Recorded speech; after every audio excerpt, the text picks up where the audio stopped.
Welcome to the Hooch, where the only place more messed up than your hosts is the barracks on a Friday night or the VA. So get ready to stand by for your weekly dose of toilet humor and shenanigans from your fellow veterans, Coy Mack and Michael Grizzled Grunt Harris. Congratulations. Thank you for coming. Sorry, we've been out. I have been sick and then dealing with family issues Tuesday, so I wasn't able to make it on the show. But we're here again tonight. So it's going to be fun tonight. We're going to talk about the ICC issuing arrest warrants for Netanyahu. And I still can't get that stupid meme out of my head because of what freaking Ye did with the Net and the Yahoo thing. It's stuck in my brain forever. I didn't see it. Which one? Did you never see what he did? Which one? Oh man. Okay, so I'm gonna have to show that when we cover that story because I have to share that with people so they can be stuck in their brain too. Or maybe I did see it. Just don't recall. And then we're going to talk about Assassin's Creed Shadow. I know most of the people that have been watching us don't really follow gaming all that much, but it's not about gaming. It's about the culture war, and I'll explain why for you to have a better understanding. First, Trump's is over in the Bronx today. The Bronx. Numbers have not been exactly stated how good it is. Michael, do you know anything? 35K they estimated so far. 35K. Yeah, that was about an hour ago. Right, and this was yesterday where AFC, because the Bronx is part of her district, right? Having her things to say. And by the way, he's doing it in the South Bronx, not to make a point, but because he's got court. And the man practically has the legal version of an ankle bracelet around him, and he can't leave the 5 boroughs because he always has to be in court. And so it is truly an embarrassment to him. And by the way...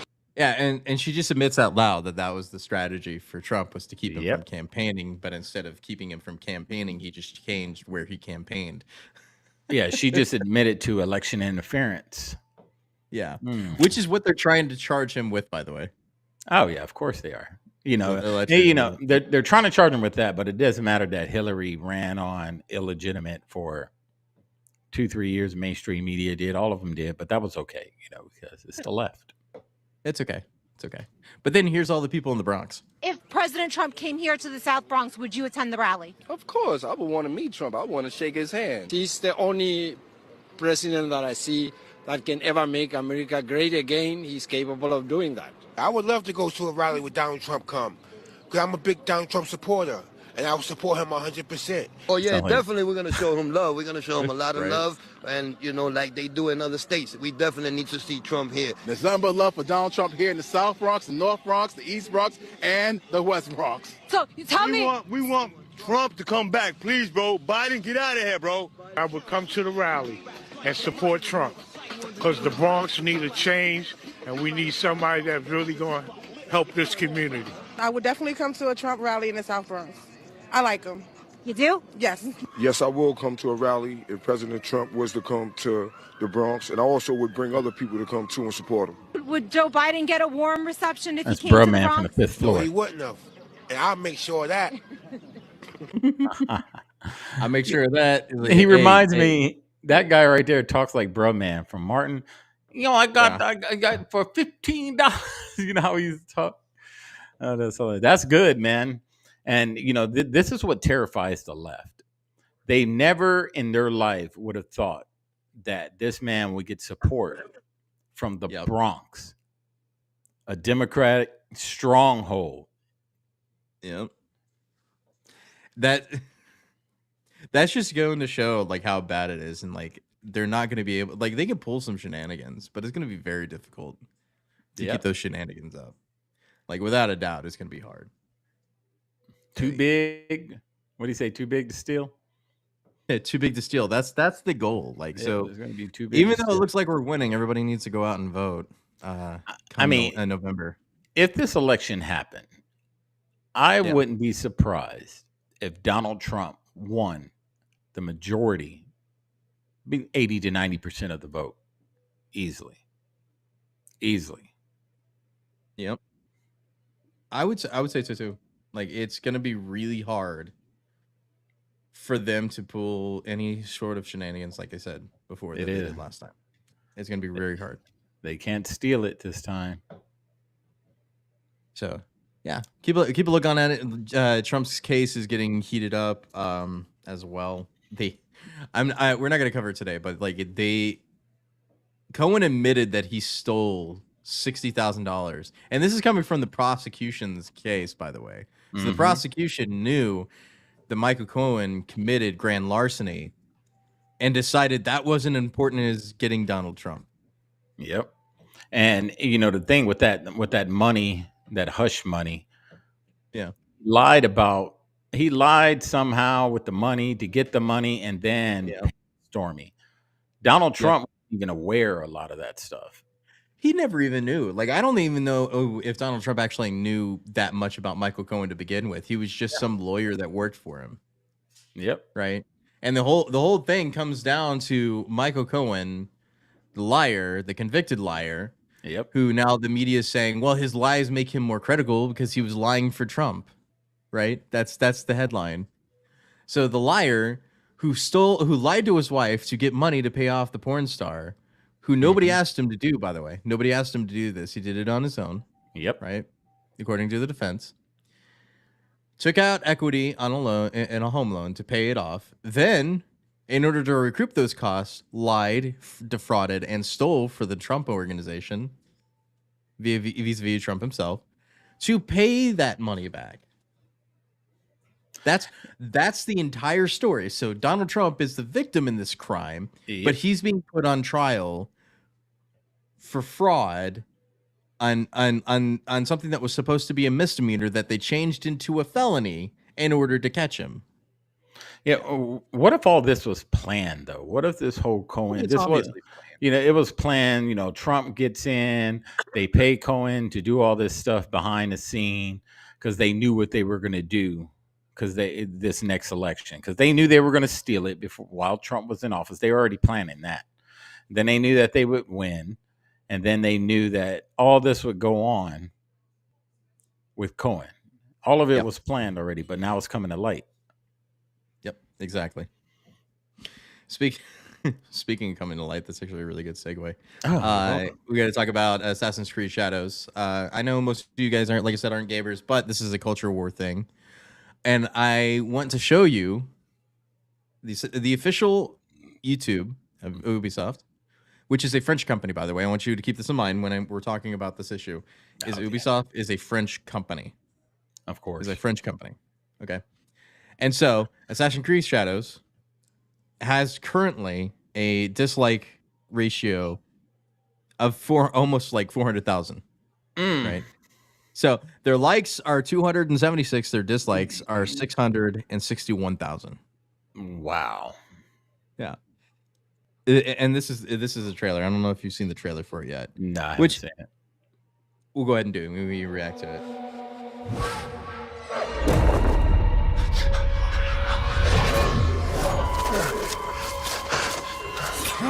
You would think it's about ninjas because they named it Shadows, but I'm wholeheartedly believing they did that because he's black. Ninjas are samurai's arch nemesis. Yeah. So maybe there are ninjas in it. Or maybe because of the euphemism that people use online now. Yeah. Or maybe they just messed it up and made him a ninja when they shouldn't have. He looks like a ninja. Maybe. Look, doesn't he? Well, yeah, because that's the female protagonist. All I have ever known in my life, our land, our customs, my family, burns in the name of unification.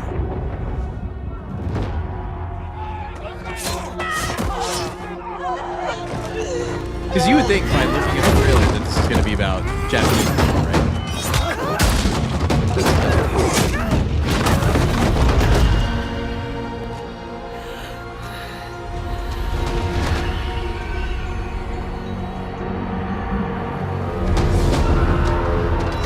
You are still a frog in a well who knows nothing of the sea.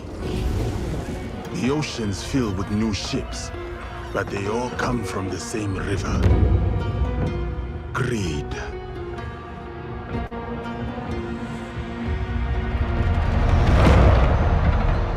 He looked up and said, "Yes, Daddy."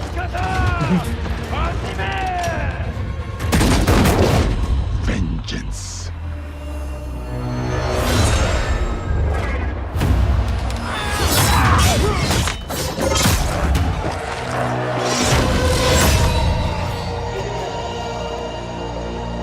Like, they're doing really great with the cinematic, right? It looks like it might get you up for it. Like, oh, this looks awesome.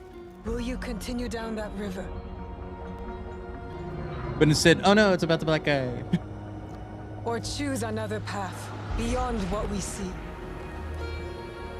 So they had to make it. So they finally make an Assassin's Creed game, but they have to make it about a Japanese woman and a black guy. Well, and we were talking backstage. It is kind of historically there is some historical truth behind. Yeah. The black like guy. to get this out of the way, Yasuke is a real person, right? Yeah. He really existed. The same thing with the guy that Shogun was based off of, right? The white dude that was in that. He was a real person that is a part of Japanese history. Same thing with Yasuke.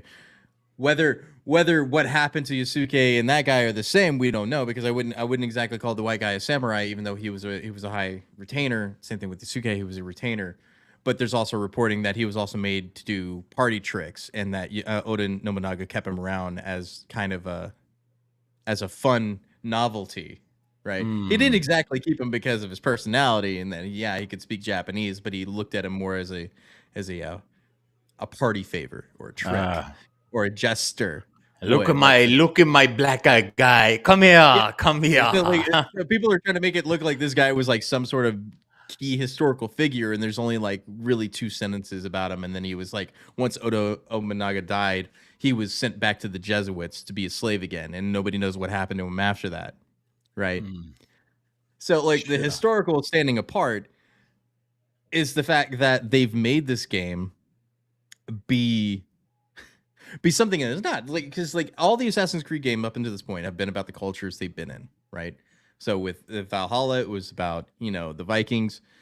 In Odyssey, it was about the Greeks.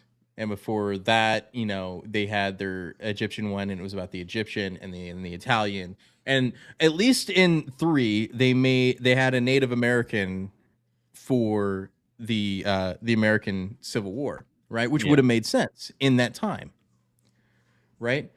This is like they went and picked the only period in history, which happens to be one of the most tumultuous, right before the unification of Sekigahara in 1600, right? And they found the only black guy and went, okay, we're going to make him the protagonist. We're going to make him the main lead. The only one. Yep. The only black guy, which is crazy to me.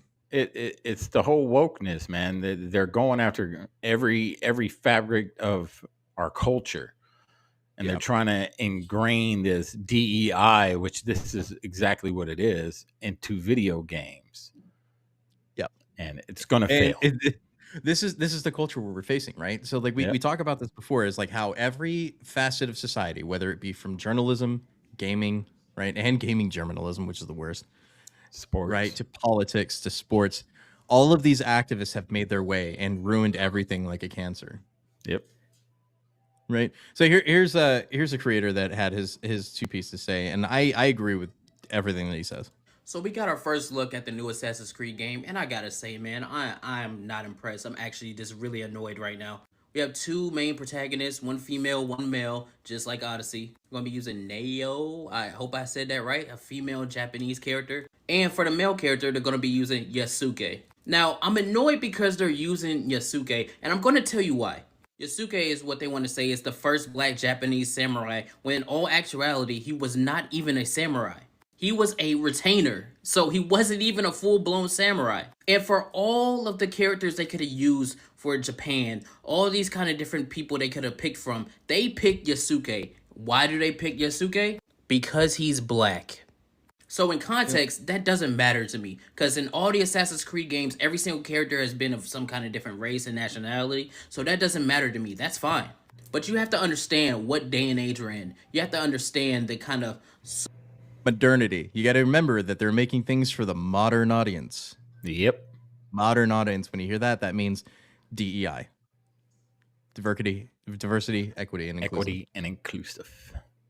Social shit that they want to try to get across in these video games now. So instead of using a Japanese man in a game based in Japan, like they did with the other Assassin's Creed games, Altair, he was an Arab, obviously. One of my favorites, Connor, in Assassin's Creed 3, he was Native American, that was fine. And the most famous of them all, Ezio Auditore, who was Italian. So why in all those games would you have a character representative of the region they're from? But in this game, you want to demote a Japanese man and then use Yasuke. I understand why. We know why, but they're not going to tell you why, because if you call it out, you're some kind of ist or phobe or whatever. And since I'm black and I'm calling it out, that means that I must hate my skin or something. You know how they do. I just see this, and my immediate thought is they did this for brownie points. I can't think of any other reason why you would have a Assassin's Creed game based in Japan, which we've been clamoring for since the beginning of Assassin's Creed, and then have the main protagonist that is a male be black. I see. One of the big issues I have with it is like, why not Hanzo Hattori? That was one thing. Like, Hanzo was one of the most famous ninjas to ever exist, right? And they wouldn't make it about him, but they're gonna make it about Yasuke, who has barely any information on, and like shoehorn him into this lore. For what reason other than he's black? That's literally it. Yeah, and like he said, we know why they did it. It's all for brownie points. It's no different than, and not to get off topic, but it kind of ties into it. It's no different than the Cleopatra series. No, it's exactly the same. It's exactly the same. Yeah, it's the same thing. They knew Cleopatra was Egyptian. They knew Egyptian and Greek.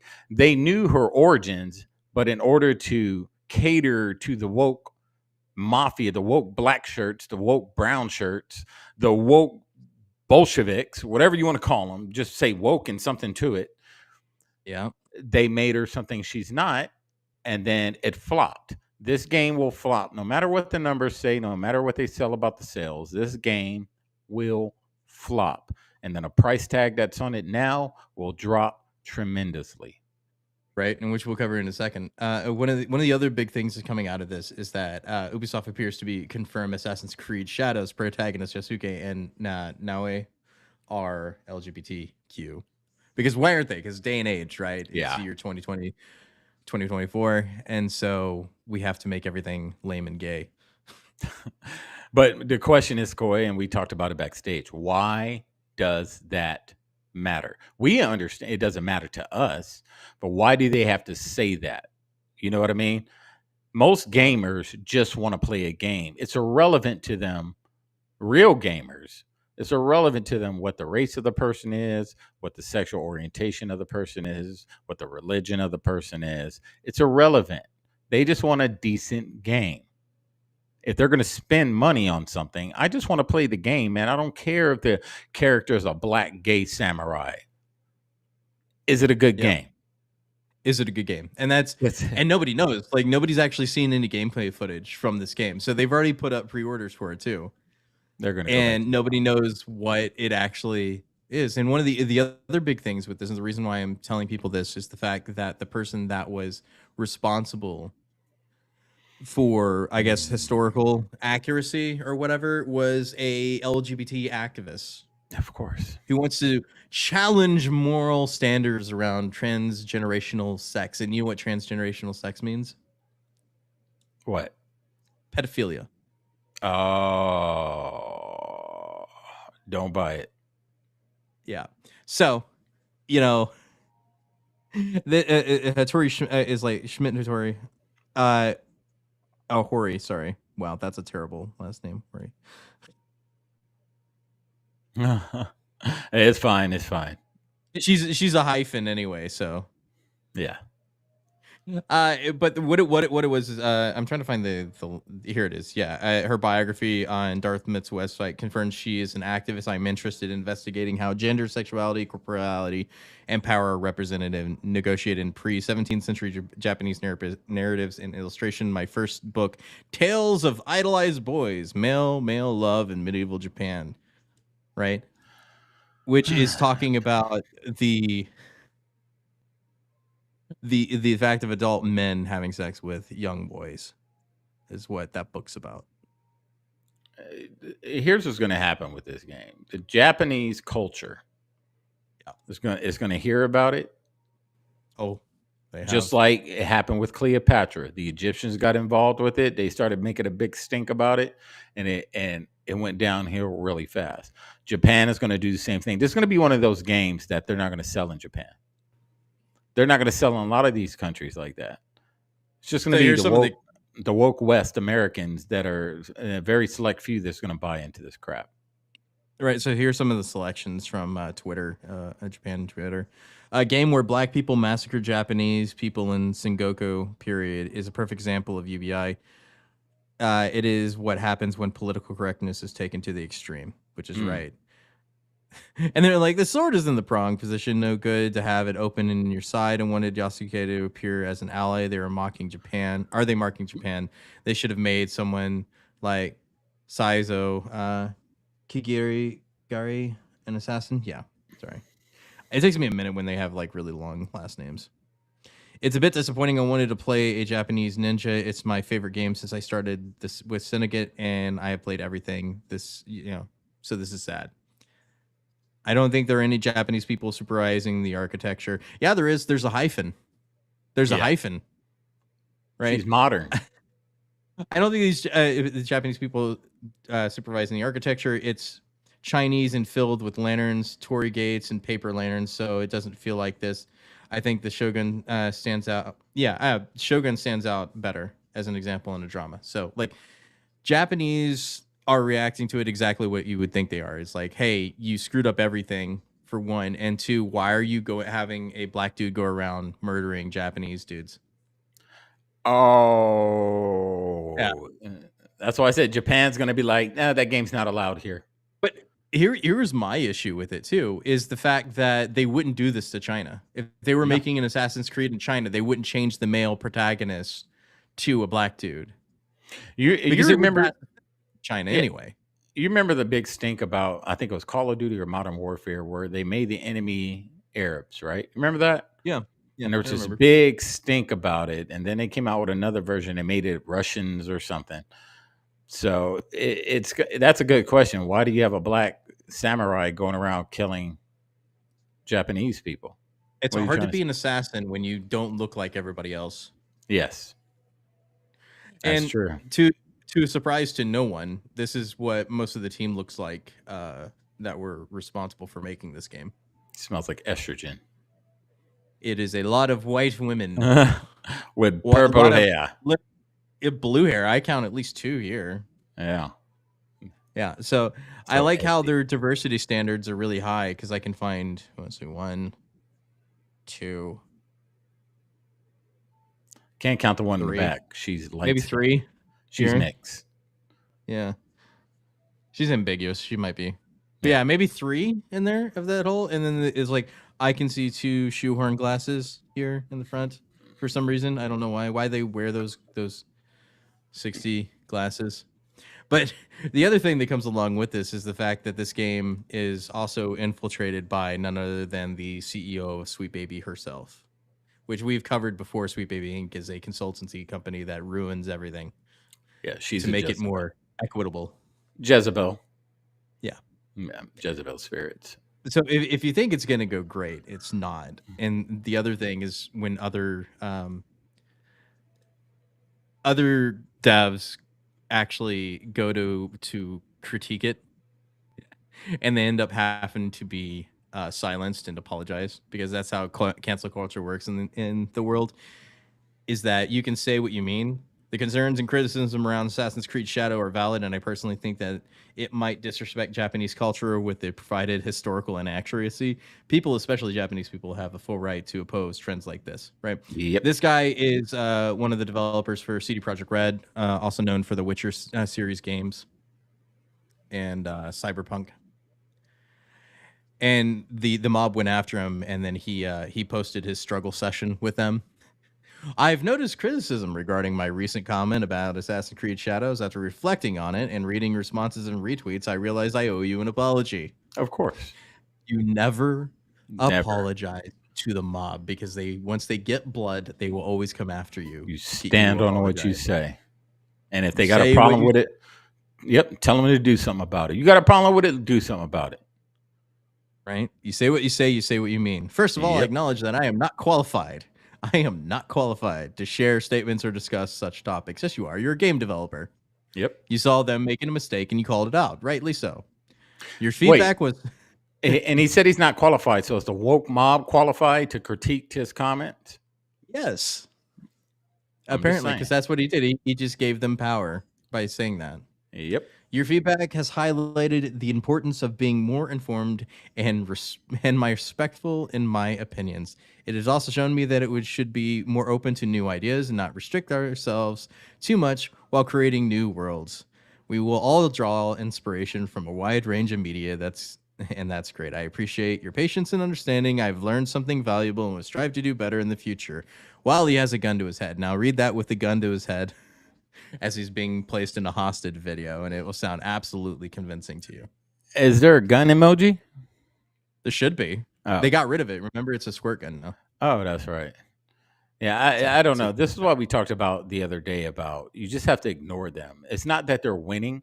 You're just not giving them any of your energy. You're not giving them that, like Coy said, once they smell blood, they're going to go after it. So the best thing to do is just let them fail on their own. Don't buy into their bull crap. Don't buy it. Don't promote it, and just let it fail and let all the woke come out their mom's basement, save up their freaking pogs and buy it if they can afford it. That's right. He ran off scared because that's what he did. And I think Dan said it right. It was a Godfather moment. He's like, I'm going to make you an offer you can't refuse. We're gonna pull funding from your gaming, and that's what DEI does. It's well above whoever controls the funding, and they will cut it. So of course he's going to come in. Except that like he's Polish, and they consider Slavic people to be POCs. But whatever. Oh, they're POCs too. Okay. Yeah. Hey. Polish people are POCs. You didn't know I think everyone's a POC. Everyone should be. Yeah, because they all have melanin, right? Yeah, everyone. We're just different shades. Colored. Yeah, we're just different shades. When people use POC, what they really mean is everyone but white people. Yeah, but white people are melanated. They're just a lighter shade of brown. Yeah. So just different shades. To close out the segment before we move on to the next one, we got to talk about the main issue with this is the actual price of the game. So just when you thought Assassin's Creed Shadows, no pun intended, couldn't get any worse, here are the prices for this game. Ubisoft doing the exact same thing they're doing with Star Wars Outlaws, exactly why people don't want to buy the game, having 3 different tiers ranging from $70 to $110 to $130. And this is a single player game, right? The first tier, you only get the base game for $70. No early access, no pre-order quest or nothing like that. A quest is already in the game, but you need to pay more in order to play the quest. $110 actually. You get a season pass for a single player game. Something that you care about in a single player game. Cosmetics and shit. You get to pay more money for cosmetics in a single player game that you should be able to unlock by playing the game. And 3 days early access. We know how that goes. Y'all saw the Suicide Squad shit. And then it gets even worse. $130 for the Ultimate Pack. What does it come with? It comes with skins. Not to mention, it's an always online game, so you need to be on the internet in order to play a single. It's actually worse than that. So they say, well, it's not always online. You just need to be online the first time you install it to make sure that it's a legitimate copy, right? So you can buy the physical media, but you've got to put it in, and it still has to be online. Then you have to download it, right? So you don't actually own the game entirely because Ubisoft doesn't let you own games. Huh. Yeah. It's amazing. It's amazing. All right, all you hackers, get to work. And you wonder why people pirate your things. Yeah, figure out how to pirate it and hand it out. I didn't say that. I meant be a pirate. I don't advocate piracy. No. But if you do it responsibly. Wink. Call me. But just to show you that he's not BSing, this is the actual Ubisoft website. $129.99 right there. That's crazy. Who would pay that much for a game? That's not what they want you to do. What they want you to do is pay for their subscription service, which is only $17 a month, because you go down the list and it's like, oh, what's good? Okay, I don't get anything here. I get 3-day access. Okay, I get all this. Okay, cool, for $130. Or I could get all this plus other games I can play with it. And so click the $17 a month and maybe they'll forget about it. That's what they really want you to do. They want you to buy the Ultimate Edition, which is for $17 a month because you don't actually own anything. But yeah, if you want everything that is included with the game that they already made and they just pulled apart, you have to pay $130. Wow. And this isn't the only game they've done this to. This is not the first game. They also did that with Star Wars. Let's see. Yeah, here we go. Star Wars Outlaws. Same thing, right? $129. If you want to get the game. Right? Wow. Or you could get their Ultimate Edition and do that. But yeah, this is all for pre-order too. All pre-order for $129. Such a great value. Such a great value. That's Abby. insane. It is. But that's how it is. Like I told you, it's like we've got the activists on one side, and you've got all these other people that are causing issues in the industries themselves. So yeah, they're trying to get more money from you for poor products. These activists, especially with this new woke trash that's coming out in our country, it all stems from Barack, fundamentally change America. And that was every fabric of our society. Everyone thought just fundamentally changing was just, I don't know, how we deal with each other on a racial aspect. But when he said fundamentally change, he's hitting every aspect in our country that affects someone. Yeah. And they're destroying everything. And they think it's going to work. People are tired of hearing about wokeness. We're tired of DEI. We just want to live our lives and leave us the hell alone. But no, they're force feeding this stuff through gaming to target children. And it's just going to destroy a whole industry. It's going to destroy an industry because this is just the beginning. This game will flop. They'll try it again with another major game. Let's say Gears of War. Next thing you know, Gears of War is going to come out. And there's going to be some wokeness. All the dudes are going to be gay. And then people aren't going to buy it. It's not the fact that they're gay. People are tired of seeing wokeness in games. Has nothing to do with the main character being black, really. Has nothing to do with him being gay or her, whichever one's gay. It has something to do with the fact that people are tired of seeing that stuff. And they just want to play a game without all the subtitles. They're tired of seeing all the... They're tired of seeing all of the activists ruining everything. We are. They just keep infecting everything in culture, and like normal Americans are just sick of it. It's like, do I really like? It's not a novelty anymore. It's like the first black or the first white or the first gay, the first this and that they keep doing. It's like nobody cares. Yep. Not a single person cares about that. I want to know if I can afford my groceries, if I can afford a place to live, and then to numb myself from the crappiness of life, I want to play a good game or read a good book or watch a good show, which I can't even do any of those things because they've infected all of that. And then I want to like vote for policies that might actually help me. And then it's all of this other same ism stuff that I have to deal with every single time. So like, yeah, people are sick of it. And that's why it's important to look at these things and understand like this is the culture. This is the culture where like you might not follow video games, but video games are the last bastion that they've infected. Yep. They've already gotten everything else. They've gotten the music industry. They've gotten sports, military, TV, everything else. Gaming just happens to be the last stand. That's it. Mm-hmm. That's where we're at now. Because gaming up until this point was good, and then they just started ruining, just like they did television. And everything that they've attacked already has to do with the patriarchy. Whether it's the military, whether it's male-dominated sports, military being male-dominated, every aspect when it comes to major corporations being male-dominated, politics being male-dominated, video games is very male-dominated. So they have to get in there and destroy the patriarchy, and this is one way. We have to make video games for the modern audience that doesn't actually exist, and there is no modern audience. There's just the audience, and if nobody likes what you're making, then you're not going to be in business. It's just a lie. There's tons of layoffs. The Writers Guild don't get any work anymore. It's because none of the stuff they've made in the past 10 plus years aren't any good. That's right. None of it is. They look good on paper. They look good, in trailers, but when you see it, you're like, wow. This is why most people have gotten away from going to see movies in a movie theater. And this is why streaming is so big. Because if I'm streaming a movie that they hyped up and I'm watching it, I could just be like, click, change right there. Turn it off. I'm not wasting my night. I'm not wasting my travel time. I'm not wasting the food that I just bought. It's not any good. I'm just gonna walk. I don't want to just walk out of a movie theater. I paid for it. I'm gonna have to sit there and watch the whole damn thing. And most people aren't doing that anymore. This is why pirating is getting is getting popular. People are starting to pirate stuff more because they're tired of paying to see these woke, broke, DEI, twisted, historically incorrect movies. Yeah, that are trash. It's trash. Speaking of trash, that's a really bad. That's a bad segue. We get to talk about the ICC trying to take out the trash. Let's put it that way. They're trying to take out the trash. So Israel tells U.S. it will punish Palestinian Authority if ICC issues warrants, which it did. It already did.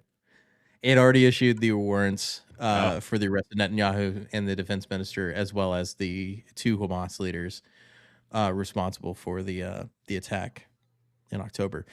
I've got the actual press release that they did for the ICC, and I want to listen to it in its entirety, and then I'm going to bring up Netanyahu's response to that. And it's serious when he says it in English and he doesn't do it in Hebrew. Because that's how these people work, especially overseas, is that if they want something for an intended audience, which is the English audience, the Western audience, they do it in English. But if they want to do they want to do it for a local audience, they'll do it in Hebrew or Arabic or whatever else it is. But whenever they do it in English and they're not a native English speaker, they're doing it because they're doing it for you. They're not doing it for everybody. They're doing it just for you. Yep. So just keep that in mind. So here's the ICC prosecutor, and he lays out what he thinks. Today, I'm filing applications for warrants of arrest before Pretrial Chamber 1 of the International Criminal Court in the situation in the State of Palestine. These applications are the outcome of independent investigations conducted by my office under the direction of the 2 principal trial lawyers standing behind me today, Brenda J. Hollis, who, in addition to leading our work in the situation in Ukraine for the past couple of years, has since January also taken over leadership of the Palestine investigation. And Andrew Cayley, King's Counsel, who more recently joined the office and will be leading our work on the situation in the State of Palestine going forward.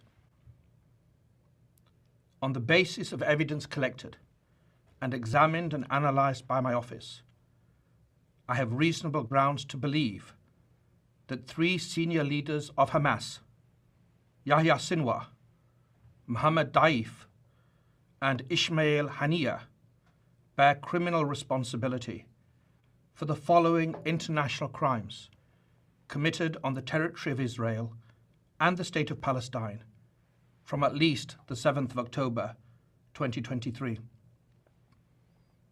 Extermination as a crime against humanity. Murder as a crime against humanity and as a war crime. The taking of hostages as a war crime.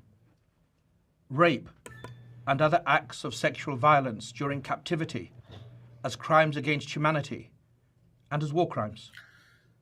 Torture during captivity as a crime against humanity and as a war crime. Other inhumane acts during captivity as a crime against humanity. Cruel treatment during captivity as a war crime.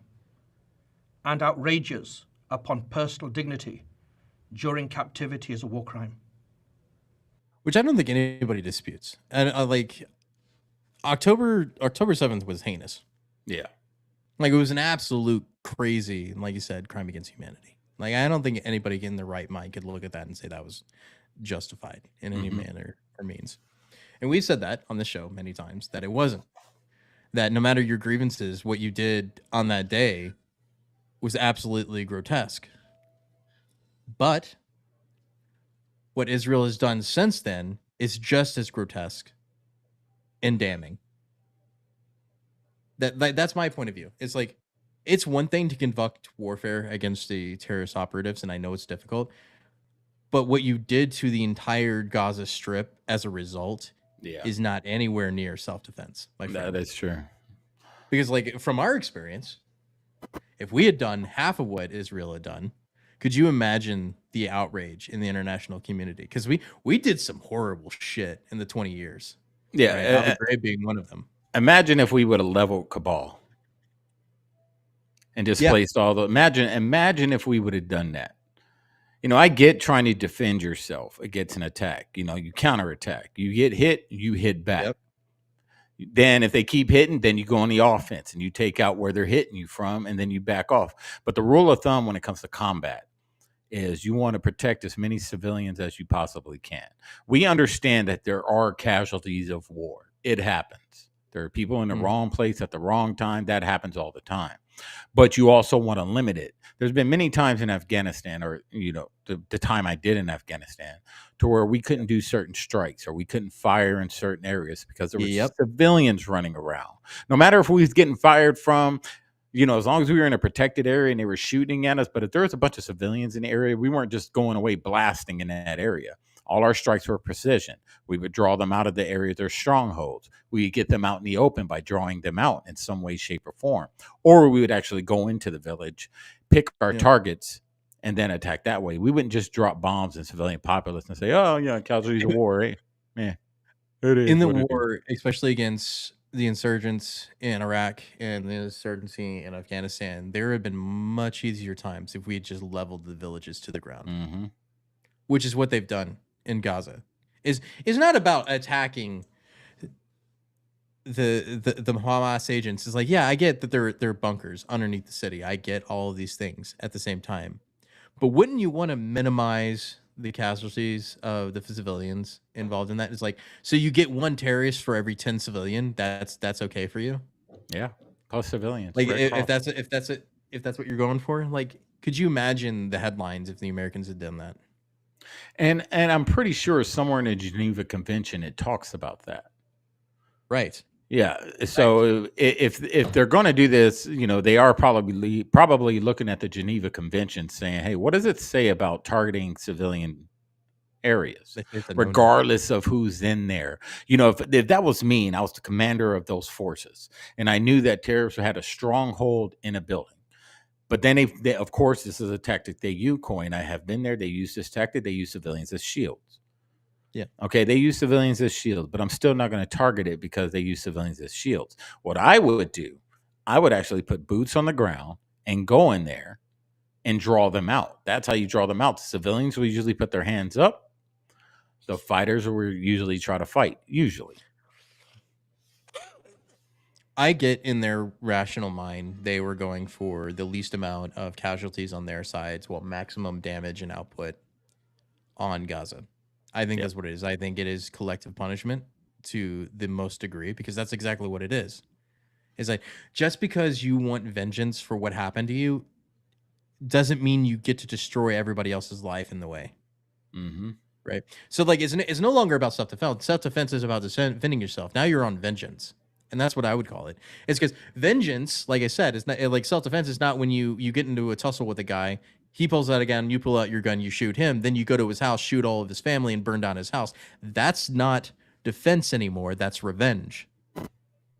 Because that's exactly what they're doing. That's exactly what the Israelis are doing, is revenge, and they're not doing self-defense. They're doing maximum punishment. Yeah, and on the side of Hamas, it's expected coming from a terrorist organization to attack civilians. That's expected of them. And what they did is horrible what they did, and they should be punished for what they did. But you got to understand that's expected of terrorists to attack everyone. They attacked their own people in Iraq and Afghanistan. They would set off car bombs in markets and kill their own people for their mission, for their goal, the end state. But if you're a trained military force, an organized military force, you have a little more control over who you strike, because at the end of the day, you don't want to make more enemies by killing civilians. So that's all they created. They created more terrorists. They created more people that's willing to take them out. And you probably had people there that didn't even care about either side. They just wanted to be left alone. But you killed their family. Now you just created someone who's willing to fight and go take you out. Yep. And that's the mistake that we made in Afghanistan and Iraq. Yep. Is that we just kept creating more of them as we kept being there. Honestly, And we tried our hardest not to, but it happened. Yeah. And even when we did take out a bad guy, per se, you got to understand that war went on for 20 years. So if you killed a bad guy's son, their son was 5 years old, 20 years later, that dude is 25 years old. He hasn't forgotten. Yeah. None of these people have forgotten what happened. They don't forget. I'll tell you that So they're right just now. creating the next generation. In 20 years from now, they're going to be fighting age males, fighting you again. And it's never going to stop because those fighting age males, like Coy said, were kids. Think of it 20 years from now. They were kids when this stuff, they're kids now. 15 years from now, they're going to be adults. Guess what they're going to be? They're not going to forget. They're never going to forget. Even if there's peace talks, there's been peace. 18 years of peace. That little kid that you killed his father that grows up, guess what? You just created the family that had nothing to do with this. Yep. A little boy watches his family get crushed under the rubble. And you don't think that that's going to have some effect on him later down the road. Oh, it was just a casualty of war. It was just on both casualty. sides. Yeah, on both sides. We're not just saying Israel. We're saying on both sides. Same thing goes for the Israeli kid that watched his family his mother and father get gunned down at a concert. That little kid is going to remember. And so the fighting's never going to end. Mm-hmm. So they have to figure that out. And if you have to bring people to trial to learn the truth, because I think this is what this trial should do. Find out who the head of the snake is. And I hope it does. I hope they find out who's actually starting this, who's actually creating this chaos, because I think it's a lot higher than what we think. Yeah. Let's finish the video. I want to get to Netanyahu's response. Yeah. These crimes were committed in the context of the ongoing armed conflict detailed in the applications and as part of a widespread and systematic attack against the civilian population of Israel by Hamas and other armed groups. My office submits that there are reasonable grounds to believe that these three Hamas leaders are criminally responsible for the killing of Israeli civilians in attacks perpetrated by Hamas and other armed groups on the 7th of October 2023, the taking of hostages, and the other crimes alleged in our applications. My office has diligently collected evidence and interviewed survivors and eyewitnesses at the scene of at least 6 major attack locations. The applications rely upon evidence such as CCTV footage, authenticated audio, photographs and video material, expert evidence, and statements by Hamas and the members of other armed groups, including by the alleged perpetrators themselves. Sinwar, Deif, and Haniya not only planned and instigated the crimes committed on the 7th of October 2023 in our submission, they also acknowledged their responsibility through their own words and by their actions. They are charged both as co-perpetrators and as superiors. My office also submits today that there are reasonable grounds to believe that hostages taken from Israel, taken from their homes, taken from their communities, have been kept in inhumane conditions, and that some have been subjected to horrendous sexual violence, including rape, while being held in captivity. Mm-hmm. We have reached that conclusion based upon medical records, contemporaneous video and documentary evidence, and interviews with survivors. We are continuing our investigations into crimes committed on the 7th of October, including investigating further reports of sexual violence. And I repeat and underline my call for the immediate release of all hostages taken from Israel and for their immediate safe return to their families. This is a fundamental imperative, demanded by good conscience, demanded. So, I thought this had the actual one of him calling for Netanyahu, but like this is the case they laid out for Hamas. Yeah, and what's going to end up happening, I think, is if this is go to trial, like he's saying the arrest warrants happen, they go to state stand trial, there's going to be a lot more people in the West that are going to be held accountable too. It's gonna go up because a lot of the stuff that's gonna come out, I think a lot of it's gonna lead to America, a lot of it's gonna lead to the UK, a lot of it's gonna lead to certain organizations in America and in the UK, and a lot more people are gonna be getting that business. And this is why we've always said on both podcasts is that America just should have stayed out of it. They should have just hands off. We don't want nothing to do with it. That is your conflict. We will always support you as an ally, but we are not getting involved. And it's okay to say that. I don't know why America always thinks they have to jump into every conflict because these are our so-called allies. It's okay to say no. Hey, look, we love you, but we're not touching this. Period. Yep, exactly. The young, of the basic necessities required for life. Nothing. I think this is the position that international law and the laws of armed conflict apply to everyone. Yeah, this is the one. No foot soldier, no commander, no civilian leader. No one can act with impunity. Nothing on earth can justify willfully depriving human beings, including women and children, babies, the old and the young, of the basic necessities required for life. Nothing on earth can justify hostage taking or the targeting and killing of civilians.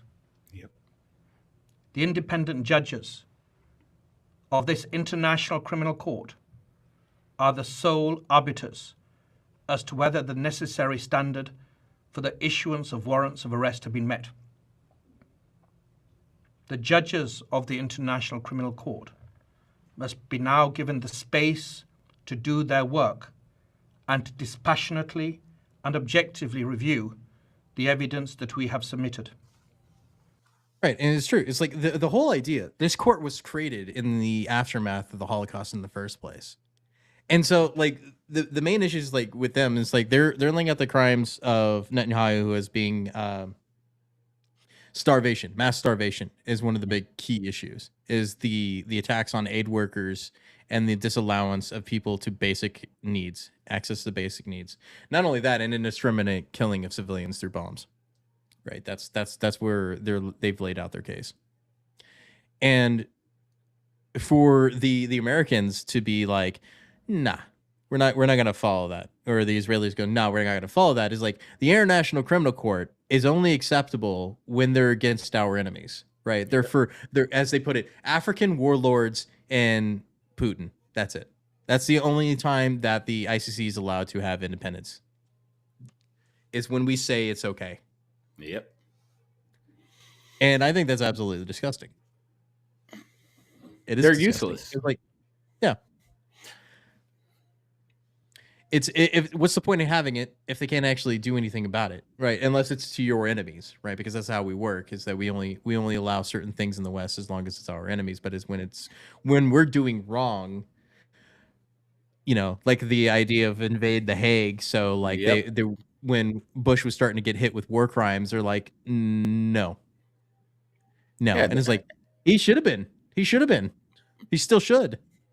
Yeah, because the powers that be, the people that control the wars, the military industrial complex, and all the people above them have a lot of influence on the ICC. Yeah. And this is why I'm an isolationist. I don't believe we should be involved in any foreign conflict. And no, I'm not being a hypocrite because I fought in foreign conflicts. I was doing a job that I was contracted to do, that I signed a contract to do. But now I look at it like there's no reason for us to be involved. And once we get involved, our hands are in that blood. Regardless if it's a proxy or not, we are involved on both sides. We are funding it on both sides. Yeah, I know. Which I told you, remember, they only say things in English when they want it for the Western audience. To seek arrest warrants against the democratically elected leaders of Israel is a moral outrage of historic proportions. Mm-hmm. It will cast an everlasting mark of shame on the international court. Israel is waging a just war against Hamas, a genocidal terrorist organization that perpetrated the worst attack on the Jewish people since the Holocaust. Hamas massacred 1,200 Jews, raped Jewish women, burned Jewish babies, took hundreds hostage. Now, in the face of these horrors, Mr. Khan creates a twisted and false moral equivalence between the leaders of Israel and the henchmen of. When they do this, I hate it because they're asking me how I prefer my dead babies. Yeah. How do you prefer them? Do you prefer them burnt, shot, or crushed? Yeah, and I don't want any of those things. And on your point with him talking in English, he understands, and the people that are pulling his strings, which we know people are pulling his strings, they understand that without the backing of the West, and I'm talking about the people, because they know they're losing support with the people. We're going to say on the West. Some of us are hands off, but there is a huge group of Americans and in other countries that are turning their back on Israel. So this is why he's using English. He's got to regain the support of the American and anyone in the West. He has to gain that support. That's why he's talking in English. Yep, exactly. Hamas. This is like creating a moral equivalence after September 11th between President Bush and Osama bin Laden. Well, that could be debated. As I've said, I think Bush should be Yes. charged as a war criminal and sent to court. So Yeah, and on that point, and Cheney too. well, yeah, on that point, Wait, is it's Cheney dead? equivalent. I don't remember. I think he's dead. Yeah, it is equivalent because we went into Iraq. Why did we go into Iraq? So yeah, it is the same. Yeah, it's the same. During World War II, between FDR and Hitler. What a travesty of justice. What Not a even disgrace. close. The prosecutor's absurd charges against me and Israel's defense minister are merely an attempt to deny Israel the basic right of self-defense. And I assure you of one thing. Like I said, This attempt it's not self-defense when you go to the dude's house, kill his family, and burn down his house. so yeah, it's not. It's not. will utterly fail. 80 years ago, the Jewish people were totally defenseless against our enemies. Those days are over. Now the Jewish people have a state, and we have an army to defend our state. Notwithstanding the blood libels Mr. Khan has leveled, Israel will continue to wage this war in full compliance with international law. We will continue to take unprecedented measures to get innocent civilians out of harm's way and to ensure that humanitarian assistance reaches those in need in Gaza. Mr. Khan also... There are reports recently that the police in Israel were helping those activists find the convoys of aid to trash them. I believe it. Unprecedented ways to get aid to these poor people that we're murdering. No And worries. I still question how those Hamas terrorists actually was flying in, paragliding into Israel with the Iron Dome and everything else. I don't get it. You know what I mean?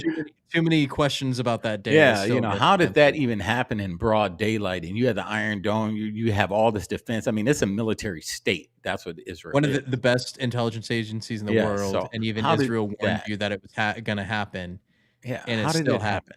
How did it happen? It kind of reminds me of, World War II with the Japanese bomb at Pearl Harbor, but that's just I another. wonder how they were so fast in finding those Yeah. IEDs on 9/11. Yeah, Damn, that was fast. those passports, I don't know, who knows? They were really good.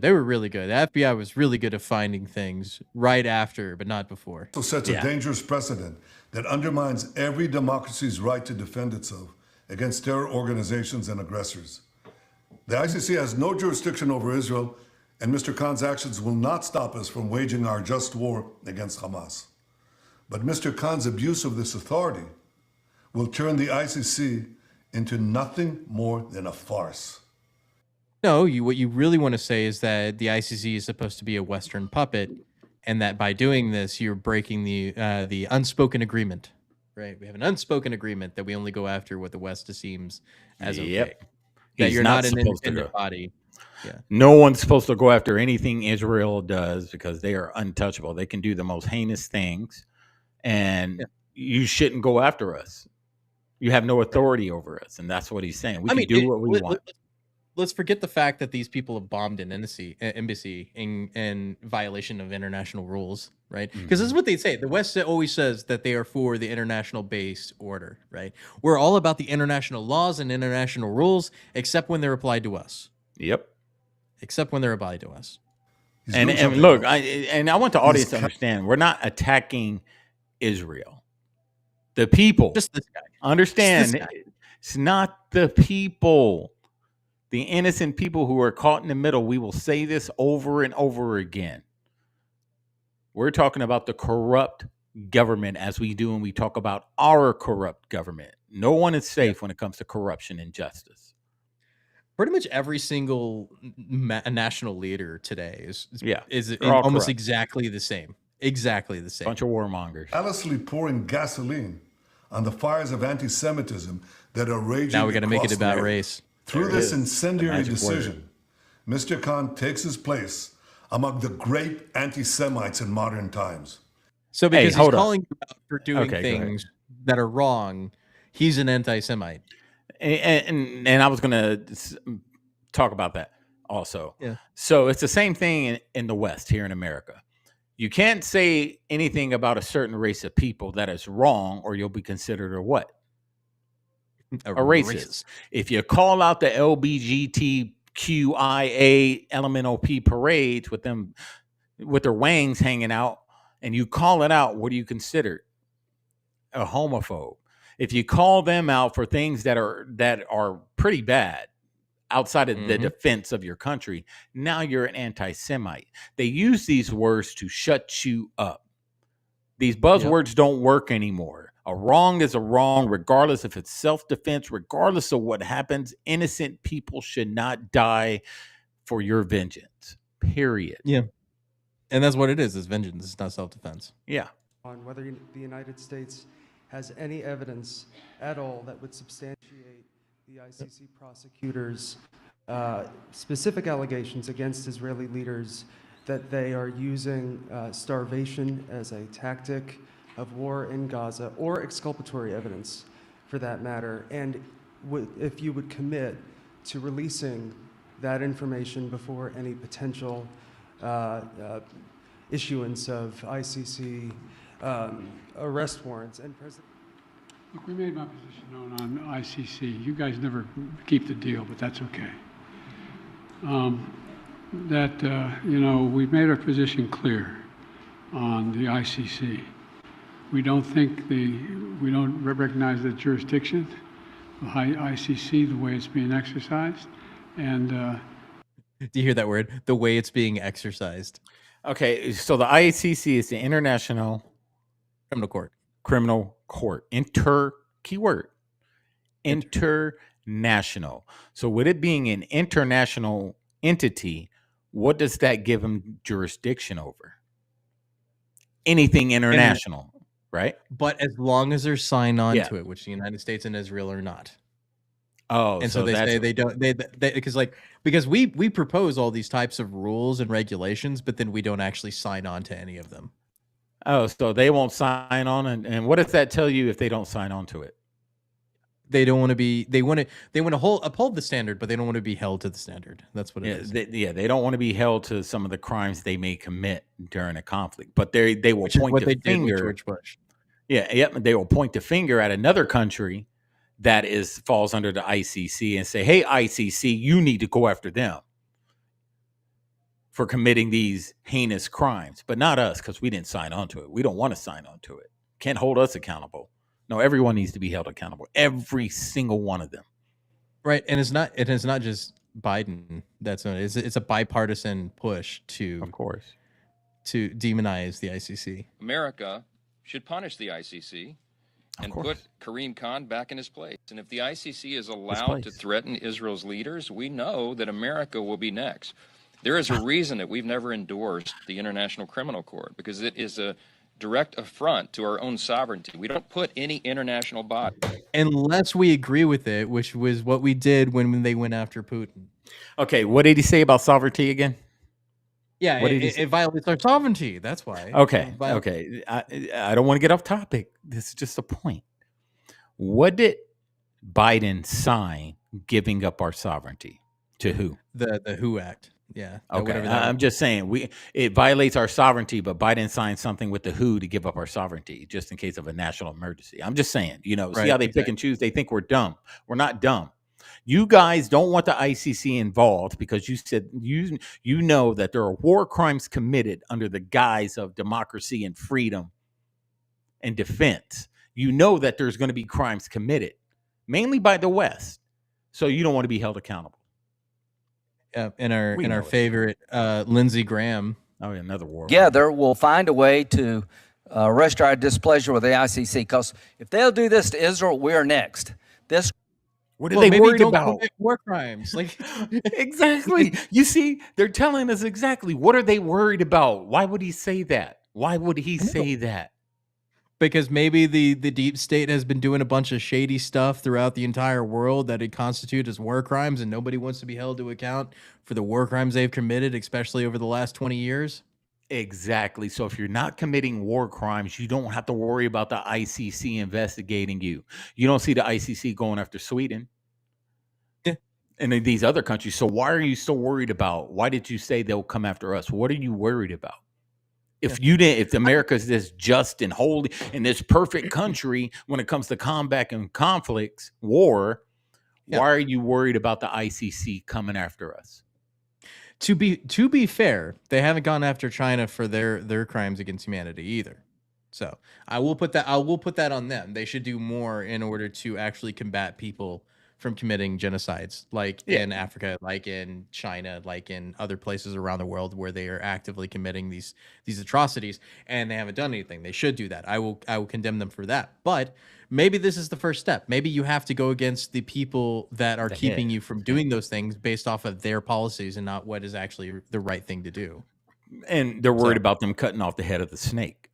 They know the West has a lot of influence in the world. More influence than China, more influence than a lot of other countries. That's what they're worried about. If they go after us, they're going to take away our influence of being able to go to war with any country at a whim anytime we want. Because now we're being held accountable. Now we can't just go into any country we want and steal their resources. Now we can't just go into any country and try to change their whole political process. We're going to be held accountable. So now we have to be very careful what countries we want to go into to help defend. That's what they're worried about. Of the individual is the protection of babies. I mean, these are fundamental American values that should engender bipartisan support. Now, of course, this situation, unfortunately, lies on the San Andreas fault of international politics and strategic interests. And of course, I've had some elected leaders speak to me and be very blunt. This court is built for Africa and for thugs like Putin, was what one senior leader told me. We don't view it like that. This court is the legacy of Nuremberg. This court is a sad indictment of humanity. This court should be the triumph of law over power and brute force. Grab what you can, take what you want, do what you will. And we're going to simply be, we're not going to be dissuaded by threats or any other activities, because in the end we have to fulfill our responsibilities as prosecutors, as the men and women of the office, as judges, as the registry. So he's right. Yep, he's right. And he said it right there. Only countries like Africa, only countries like are only people like Putin. Yeah, for thugs like Putin, right? Yeah. Those are our enemies. You only can go after them. You can't go after the alliance. We are the good guys here. We're spreading democracy, even though we've committed heinous crimes under the guise of democracy and bringing peace and security to countries. Right? Peace and security. You can't go after us. We're the good guys. Only go after Putin, even though he's doing the same thing that we're doing. He's our enemy. So what he's doing is bad, even though it's the same thing. But we're the good guys. Can't come after us. So like I said, is that they only want the rules to apply when they wanted to apply them. That's it. So they never thought that they would be called out for the BS. And that's what it is. Like the whole idea of justice and the rule of law is that it's blind, right? So just because the United States has lost its ability to orchestrate justice in a fair way doesn't mean the rest of the world has to. And the ICC is doing exactly that. Now, I want them to do more. In terms of like China, for instance, to go after Xi Jinping for what he's done to the Uyghurs, that would be a great start too. Like there should be somebody that holds these people to account when they cause chaos in the world and harm humans, harm humanity. That's the whole idea of the ICC, is when people got together and they did harm to humanity. We used to be humanists. We used to believe in humanity, and we don't anymore. And so we think that there's too many people on the planet, so it's justified in getting rid of people any means necessary. And here's one thing he mentioned. He said something very, very critical in there. He talked about this is pretty much a baby of the Nuremberg, right? Yeah. So this is something they have to worry about. And this is what they're worried about. I think one of the things is that with this whole, that thing. Yeah. The Nuremberg stuff's been going around a lot. So, they're worried about if they start digging into that so-called thing, that a lot of people are going to be going down. The ICC is going to be arrested. The ICC is going to get involved. They're going to be like, this is Nuremberg, 2.0 right here. And we're going to go after everyone. They're worried, man. They're worried. Yeah. As they should be. As long as justice is blind, it's great. And so they went after both the people responsible for the crimes against humanity. And yes, I do believe that George Bush should have been charged as a war criminal by the ICC a long time ago, but they threatened them, saying that they would invade The Hague in order to recover anybody that was arrested by the ICC. And if you don't believe me, look it up. It's called it's nicknamed Invade The Hague Act, right? But it's called something else because of optics. But that's what it is. It's Invade the Hague Act. It was passed in like 2003 when they were about to go after George Bush for his invasion of Iraq. So, just mind you, they've been against the ICC for a very long time because they don't want to be caught for the BS that they've done. Yep. And like you said, maybe this is the beginning. It could be China next for their crimes against humanity. So many other countries that can be, they start hitting Africa, the Congo, all the slavery going on. They really start going after these countries because a lot of these countries aren't being held accountable. This is why they're running amok with all these sick crimes that they're committing and no one's doing anything. The ICC needs to step it up and just start hitting every country, just hitting them.